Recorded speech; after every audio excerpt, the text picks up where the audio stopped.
ತಿಪಟೂರು ನಗರದಲ್ಲಿ ಬೆಳ್ಳಂಬೆಳಗ್ಗೆ ಫೀಲ್ಡ್ಗೆ ಇಳಿದ ಖದೀಮರು ಸಿನಿಮಾ ಸ್ಟೈಲ್ನಲ್ಲಿ ಶಿಕ್ಷಕಿಯ ಮೇಲೆ ಅಟ್ಯಾಕ್ ಮಾಡಿ ಸರವನ್ನ ಎಗರಿಸಿ ಪರಾರಿಯಾಗಿದ್ದಾರೆ.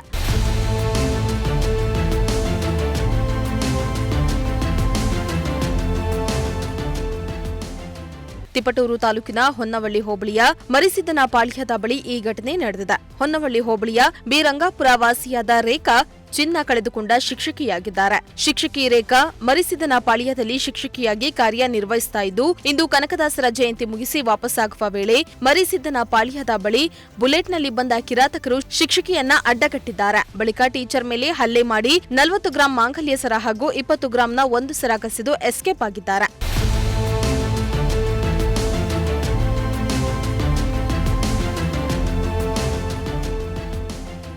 ಸರಗಳ್ಳರು ಎಸ್ಕೇಪ್ ಆಗುವ ವೇಳೆ ಗಾಡಿಯ ನಂಬರ್ ಪ್ಲೇಟ್ ಅನ್ನ ಫೋಟೋ ತೆಗೆದುಕೊಳ್ಳಲು ಶಿಕ್ಷಕಿ ಮುಂದಾಗಿದ್ರು. ಆದರೆ ಫೋಟೋ ತೆಗೆದುಕೊಳ್ಳುವುದನ್ನ ನೋಡಿದ ದುಷ್ಕರ್ಮಿಗಳು ವಾಪಸ್ ಬಂದು ಶಿಕ್ಷಕಿ ಬಳಿ ಇದ್ದ ಫೋನ್ ಅನ್ನ ಕಿತ್ಕೊಂಡು ಹೋಗಿದ್ದಾರೆ. ಆದ್ರೆ ಕಳ್ಳರ ನಸೀಬ್ ಚೆನ್ನಾಗಿರ್ಲಿಲ್ಲ ಅನ್ಸುತ್ತೆ. ಕಳ್ಳತನ ಮಾಡಿದ ಸ್ಥಳದಿಂದ ಕೊಂಚ ದೂರ ಸಾಗಿದ ಕೂಡಲೇ ಬೈಕ್ ಆಫ್ ಆಗತ್ತೆ. ಅದನ್ನ ಗಮನಿಸಿದ ಶಿಕ್ಷಕಿ ಪೆನ್ನಿಂದ ತನ್ನ ಕೈ ಮೇಲೆ ಬೈಕಿನ ನಂಬರ್ ಅನ್ನ ಬರೆದುಕೊಂಡಿದ್ದಾರೆ.